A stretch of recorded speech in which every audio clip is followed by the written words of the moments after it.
ગુજરાતના ગોંડલમાં છેલ્લા ઘણા સમયથી અસામાજિક તત્વો બેફામ બન્યા છે। આપણે જોયું કે ગોંડલમાંથી અનેક એવા કિસ્સાઓ સામે આવ્યા હતા કે જેમાં ક્યાંક બબાલ થઈ હતી અથવા તો પછી જે એક હત્યાનો કેસ સામે આવ્યો હતો એમાં પણ ક્યાંક અનેક એવા નામ સામે આવ્યા હતા અને ખાસ કરીને ગણેશ ગોંડલ અને જયરાજસિંહ જાડેજાનું પણ ક્યાંક નામ સામે આવ્યું હતું। જો કે એ દરેક વિષયને લઈને અને ક્યાંક ગોંડલમાં જે અસામાજિક તત્વો બેફામ બન્યા છે એ જ વાતને લઈને સુરતમાં પાટીદાર નેતાઓની એક બેઠક બોલાવવામાં આવી હતી અને આની અંદર ઘણા બધા પાટીદાર સમાજના નેતાઓ છે એ લોકો ઉપસ્થિત રહ્યા હતા।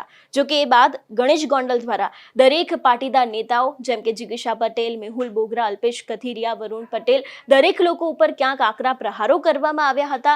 પરંતુ ફરી એક વખત પાટીદાર સમાજના નેતાઓનો હુંકાર જોવા મળ્યો છે અને તે લોકો દ્વારા કહેવામાં આવ્યું છે કે તે લોકો રવિવારના દિવસે એટલે કે હવે આવતીકાલે ગોંડલની મુલાકાતે જવાના છે અને ક્યાંક હવે એ જ વાતને લઈને સોશિયલ મીડિયામાં ગણેશ ગોંડલના ફોટો સાથે લખાણની સાથે એક પોસ્ટ છે જે ખૂબ જ સોશિયલ મીડિયામાં વાયરલ થઈ રહી છે। આજે તેના વિશે જ વાત કરીશું। નમસ્કાર, હું હંસિની અને તમે જોઈ રહ્યા છો નિર્ભય ન્યૂઝ। ગોંડલની જો વાત કરવામાં આવે તો છેલ્લા ઘણા સમયથી ગોંડલમાં બે કિસ્સાઓ છે એ ચર્ચાનું કારણ બન્યા છે। સૌથી પહેલા તો પાટીદાર સમાજ તેની સામે જ ક્ષત્રિય સમાજના જે બે દીકરાઓનો સામસામે મારની ઘટના સામે આવી હતી।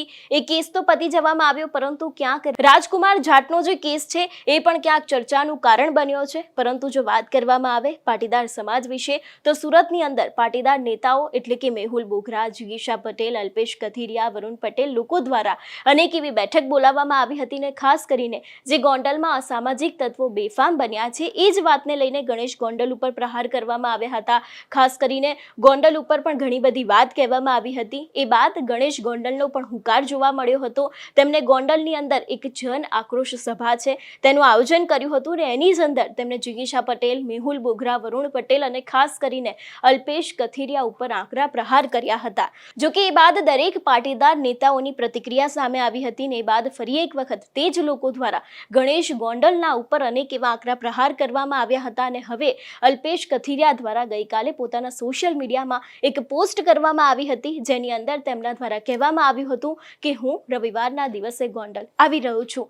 એ બાદ ગણેશ ગોંડલના ફોટા સાથે જે સોશિયલ મીડિયાની પોસ્ટ વાયરલ થઈ રહી છે તેના વિશેની જો વાત કરવામાં આવે તો મારી પાછળ જે તમે આ પોસ્ટ જોઈ રહ્યા છો એ જ પોસ્ટ અત્યારે હાલ સોશિયલ મીડિયામાં ચર્ચાનું કારણ બની છે। ખાસ કરીને અહીં લખવામાં પણ આવ્યું છે કે ભગવત ભૂમિ ગોંડલને બદનામ કરનાર તેમજ જાતિવાદી માનસિકતા ધરાવતા લોકોનું સ્વાગત કરવા માટે ગોંડલની 18 વરણની જનતા તૈયાર। અને ખાસ કરીને અહીં ગણેશ ગોંડલના ફોટાની સાથે આજે એક પોસ્ટ છે અને આજે લખાણ છે તે અત્યારે હાલ સોશિયલ મીડિયામાં ચર્ચાનું કારણ બની છે। એટલે ખાસ કરીને હવે કાલે જ્યારે પાટીદાર નેતાઓ છે લોકોનો હુંકાર જોવા મળ્યો છે। જિગીશા પટેલનું પણ આજે સવારે આપણે નિવેદન સાંભળ્યું હતું। એ બાદ હવે અલ્પેશ કથિરિયા દ્વારા પણ ક્યાંક સોશિયલ મીડિયાની પોસ્ટ કરવામાં આવી છે કે એ લોકો પણ ગોંડલ જવાના છે। એટલે હવે ખાસ કરીને ગઈકાલે એ પણ જોવાનું રહેશે કે જે પ્રમાણે સોશિયલ મીડિયાની આ પોસ્ટ વાયરલ થઈ છે અને ખાસ કરીને જે પાટીદાર નેતાઓ દ્વારા હુંકાર કરવામાં આવ્યો છે તો ગોંડલમાં હવે આવતીકાલે કોઈ નવા જૂની થશે કે કેમ તે પણ જોવાનું રહેશે। તેની સાથે પાટીદાર સમાજ દ્વારા ગઈકાલે ગોંડલ જઈને શું કરવામાં આવે છે એ લોકોના દ્વારા કોઈ નવા જૂની કરવામાં આવશે કે કેમ તે પણ હવે આગામી સમયમાં જોવાનું રહેશે।